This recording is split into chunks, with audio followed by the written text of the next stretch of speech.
축구 종가 영국 현지 매체가 한국 대표팀의 월드컵 이변을 점쳤습니다. 특히 손흥민 선수에 대한 엄청난 믿음으로 한국 대표팀 전반에 대한 기대감까지 상당하다는 평을 더했는데요. 영국 매체 미러는 카타르 월드컵 H조 프리뷰를 내놓으며 H조는 이번 월드컵에서 가장 흥미롭고 치열한 조가 될 것 같다. 한국, 우루과이, 포르투갈, 가나가 상위 두 자리를 두고 박터지게 싸울 것이다. 그리고 놀랍게도 한국의 조별리그 통과가 가능할 것 같다라고 말했죠. 한국이 과소평가됐지만 김민재, 이강인, 손흥민으로 이어지는 공격 루트는 엄청난 시너지를 낼 수 있으며 이 세 선수의 전력이 제대로 노출되지 않은 만큼 폭발적인 힘을 낼 것이라 믿는다고도 덧붙였습니다.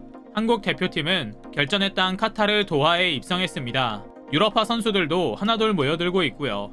특히 손흥민과 김민재의 이적설이 뜨거운 가운데 이 둘에 대한 취재 열기 역시 엄청날 것이라는 의견도 자자하고요. 그래서 오늘은 과연 해외 언론들은 한국 대표팀 전력을 어떻게 평가하고 있는지, 또 손흥민, 김민재 선수에 대한 설왕설래는 어떻게 진행되고 있는지를 종합적으로 짚어드리려고 합니다. 잠시 저희 광화문 브리핑 구독 설정도 부탁드려요. 파울루 벤투 감독이 이끄는 대한민국 축구 국가대표팀은 전 세계에서 세 번째로 카타르에 일찍 대장정을 떠나 여장을 풀었습니다. 해외파 선수 중 이강인과 황의조가 미리 도착한 가운데 손흥민, 황희찬, 김민재와 이재성 등 다른 해외파 선수들도 차례로 도하에 당도하는데요. 앞서 소개해드린 영국 언론 미러는 손흥민의 복귀가 대한민국 대표팀의 선전이 예상되는 그 자체라고 말합니다. 객관적인 지표로는 포르투갈과 우루과이가 16강 진출 유력 후보이지만 2018년 조별리그에서 탈락한 한국은 절대 무시할 수 없는 전력을 보유하고 있다. 과소평가되어 있는 지금이 이들이 가장 멋진 모습을 낼 수 있는 시점이다라며 경고했는데요. 한국 팀에 대한 평가는 영국 언론뿐만 아니라 전 세계에서 쏟아져 나오고 있습니다. 그런데 조금 낯섭니다. 우리가 보기에는 이 정도로 관심 갖고 주목할 만한 전력인가 싶을 정도였거든요. 가장 우리에 대한 관심을 많이 보이고 있는 것은 먼 나라 아르헨티나였습니다.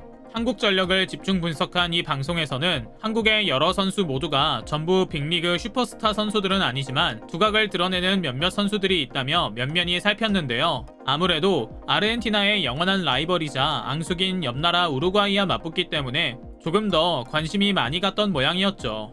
여러 선수 중 가장 먼저 그리고 자세히 짚은 선수는 바로 김민재였습니다. 나폴리의 영원한 레전드일 것만 같았던 쿨리발리를 완벽히 대체해 기대를 모으는 센터백이라며 포문을 열었는데요. 이야기는 갑자기 김민재 찬양 부흥회로 바뀝니다. 방송 진행자는 솔직히 쿨리발리 자리를 물려받는 것은 결코 쉬운 일이 아니다. 무엇보다 190cm의 키가 가장 놀랍다고 말했는데요. 이에 다른 패널도 호응합니다. 그동안 동양인 센터백은 주목받은 전적이 없다. 그런데 이 장신의 한국인 센터백은 너무나 완벽한 피지컬을 자랑한다. 공격수 수준의 순간 가속력은 물론이고 경기를 읽는 머리 또한 엄청나다. 경기를 해설하다 보면 이상적인 움직임이라고 예상되는 모습들이 있는데 그는 늘 나의 예상을 뛰어넘는 수준의 움직임을 보여주고 있다고도 덧붙였고요. 이어 황의조, 황인범과 황희찬 등에 대해서도 언급합니다. 사실 단순 언급이 아니라 집중 분석에 가까운 수준이었는데요. 황의조는 현재 팀에서의 입지가 다소 불안정하긴 하지만 손흥민과 호흡을 맞추는 데 특화돼 있으며 능숙하고 정확하며 힘이 좋은 데다 공격적인 성향이 있어 한 방을 노리기에 적합한 선수라고 평했습니다. 손흥민이 자신의 스타일을 잘 이해하고 호흡을 맞출 수 있는 선수를 찾았는데 황의조가 그 역할을 잘 해내며 손왕 듀오를 멋지게 보여줄 수 있으리라고 말이죠. 방송은 이어 조별 경기 하나하나에 대한 예상으로 넘어갑니다. 특이한 것은 한국 대표팀이 포르투갈과 우루과이와의 경기에서 특히 선전할 수 있으리라 전망한다는 점이었습니다. 한 패널이 한국은 포르투갈에 대항할 수 있는 수준의 팀인가 라고 물었고 진행자는 너무나 당연하다. 벤투는 포르투갈 대표팀에 대해 누구보다 잘 알고 있는 사람이다. 약체이긴 하지만 마지막 평가전인 아이슬란드와의 경기에서 지금까지 보여주지 않은 전술을 시도했다는 점만으로도 그가 한국 대표팀을 이끌어 이변을 만들어낼 충분한 가능성을 보여줬다는 것을 확인할 수 있다고도 덧붙였죠. 더불어 손흥민에 대해서도 말합니다. 기술과 체력에 대해 무슨 말이 필요하겠는가? 손흥민은 집요하게 전진하고 골에 대한 집착이 무서울 정도로 강한 선수다. 중거리 슛 능력도 좋고 1대1 돌파 능력에 더해 프리킥까지 가히 완성형 선수다 라고 극찬하면서 말입니다. 마지막으로 그가 부상에서 돌아온 것만으로도 한국 대표팀에는 엄청난 사기 증진 효과가 있을 것이다. 이런 정신력은 언제나 한국의 상징이었고 이런 전통은 이번에도 발휘할 수 있으리라 본다고 말이죠.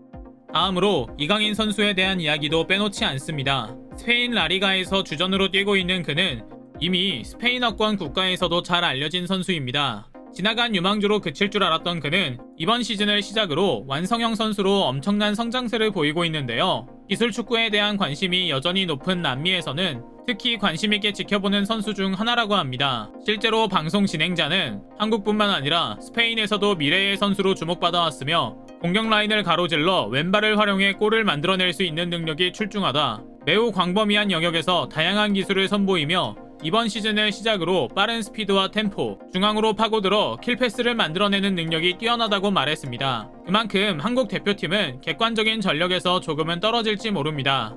그러나 우리 한국 팬들은 어쩌면 너무나 차갑고 냉정한 시선으로 우리 선수들을 평가하려고만 했는지도 모릅니다. 위에 소개해드린 것처럼 세계 여러 나라는 한국 대표팀에 대한 꽤나 깊은 관심을 보이고 있거든요. 그리고 이들은 단순 손흥민 선수 한 명만 주목하는 것도 아니었고요. 이런 한국팀에 대한 기대는 정성적인 평가를 하는 전 세계 스포츠 언론들만의 전유물은 아닌 것 같습니다. 축구 관련 전문 데이터를 엄청나게 보유하고 있는 게임 회사 EA 스포츠에서도 한국의 선전에 베팅한다는 발표를 했거든요. 특히 주목하고 기대할 만한 점은 한국이 H조에서 포르투갈과 함께 16강에 오를 것이라고 점쳤다는 점입니다. 구체적인 경기 결과까지는 언급하지 않았지만 포르투갈에 이어 한국이 2위로 조별리그를 통과할 것으로 예상한 겁니다. EA 스포츠의 예상대로 파울루 벤투 감독이 이끄는 한국 대표팀이 16강에 진출하면 2010 남아공 월드컵 이후 12년 만에 사상 두 번째 월드컵 원정 토너먼트 진출을 이루게 되는 건데요. 안타깝게도 이어 치르는 16강 토너먼트에서는 브라질을 만나 0대3으로 완패할 것이라고 전망했지만 이미 여름 평가전에서 완패당하기도 했던 브라질을 상대한 만큼 안타깝지만 납득할 만한 전망이었죠. 시장에서는 이들의 이런 전망이 꽤나 실현 가능한 일이라고 보고 있습니다. 실제로 EA 스포츠는 남아공 월드컵에서 스페인, 브라질 월드컵에서 독일, 러시아 월드컵에서 프랑스의 우승을 전망한 바 있고 그대로 이뤄졌거든요. 이 모든 것은 결과적으로는 데이터 분석 결과인 것이고요. 그런데 이렇게 월드컵 경기 예측뿐만 아니라 장외에서 벌어지는 수많은 프로 구단들의 물밑 접촉에 대한 관심도 쏟아지고 있습니다. 실제로 카타르 현지에서 한국 대표팀 선수 중 손흥민, 김민재에 대한 관심이 유난히 몰리는 이유 중 하나인데요. 특히 손흥민이 이번 월드컵 이후에 이적할 것이라는 많은 이야기가 쏟아져 나오고 있기 때문에 유난히 관심이 몰리고 있죠. 파리 생제르맹은 손흥민 쟁탈전에서 우위를 점하기 위해 회장이 직접 카타르로 날아와 손흥민과 개인적으로 만나 설득할 것임을 공언하기도 했고요. 또 다른 유력 후보인 레알 마드리드와 바이에른 뮌헨, 리버풀 구단 관계자 역시 시즌 후반 리빌딩을 위해 손흥민 측과 만날 예정이라는 이야기도 나오고 있죠. 김민재 선수 역시 입국장에서부터 난리가 나기도 했고요. 다가올 우루과이와의 1차전은 현지 시간으로 24일 열립니다. 햇볕이 남아있더라도 후반전이 되면 야간 경기를 치르기 때문에 더위 변수는 큰 영향을 주지 않을 것이라 보이죠. 대표팀의 선전이 더욱 기대되는 이유기도 하고요. 이런저런 이슈가 많은 채 시작한 카타르 월드컵에서 우리 선수들이 행복 축구하고 멋진 성과 낼 수 있길 기원하며 오늘 영상 마치겠습니다. 광화문 브리핑 구독, 좋아요 부탁드리고요. 시청해주셔서 감사합니다.